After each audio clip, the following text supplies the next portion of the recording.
ಇರಲಿ ಅಂತ ನಮ್ಮ ಗಾಂಪನೂ ಕೂಡ ಒಂದು ವಿಡಿಯೋ ಮಾಡಿಬಿಟ್ಟವನೆ.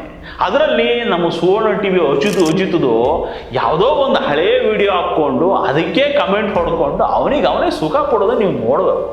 ಅಬ್ಬಬ್ಬಬ್ಬ, ಸೌಜನ್ಯ ಹೆಸರಲ್ಲಿ ದುಡ್ಡು ಮಾಡಿದ್ದು ಯಾರು, ಎಂಜಲು ತಿನ್ನೋ ನಾಯಿಯ ತುಟಿ ನೆಕ್ಕಿದ್ದು ಯಾರು ಅನ್ನೋದು ಇವನಿಗೆ ಗೊತ್ತಿರುತ್ತೆ ಅವನಿಗೆ. ನಾನು ಬಾಯ್ಬಿಟ್ಟು ಬರೀ ಹೇಳ್ಬೇಕಾಯ್ತಲ್ಲ. ಆಮೇಲೆ ಸೌಜನ್ಯ ಕೇಸಿನ ಸಾಕ್ಷಿ ಇದ್ರೆ ಹೈಕೋರ್ಟಿಗೆ ಕೊಡ್ಬೇಕಿತ್ತು, ಸುಪ್ರೀಂ ಕೋರ್ಟ್ಗೆ ಹೋಗಿ ಸಾಕ್ಷಿ ಕೊಡು ಅಂತ ಅಜಿತ್ ಕೇಳ್ತಾನೆ. ಲೇ ಮಂಗ, ಕೋರ್ಟ್ಗೆ ಹೋಗ್ಬೇಕಾಗಿರೋದು ಸೌಜನ್ಯ ಅಮ್ಮ ಕುಸುಮಾವತಿ ಕಣ. ನಮ್ಮ ಹತ್ರ ಸಾಕ್ಷಿ ಇದೆ ಅಂತ ಹೇಳ್ಕೊಂಡು ತಿರುಗ್ತಿದ್ದು ಮಹೇಶು ಗಿರೀಶು ಕಣ.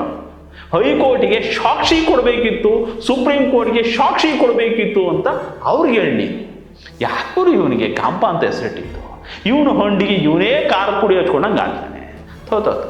ಇಲ್ಲೇನಾಗಿದೆ ಅಂದರೆ ಧರ್ಮಸ್ಥಳ ಮುಳುಗಿಸಿ ದೇವಸ್ಥಾನಕ್ಕೆ JCB ನುಗ್ಗಿಸಿ ಎಲ್ಲವನ್ನೂ ಸರ್ವನಾಶ ಮಾಡಬೇಕು ಅಂತ ಒಂದು ಬುರ್ಡೆ ಹಿಡ್ಕೊಂಡು ಬಂದು ಆಟ ಕಟ್ಟಿದ್ರಲ್ಲ, ಈಗ ಅದೇ ಬುರ್ಡೆ ಇವ್ರ ಬುರ್ಡೆಗಳಿಗೆ ಬಿಸಿನೀರು ಕಾಯಿಸ್ತಿದೆ.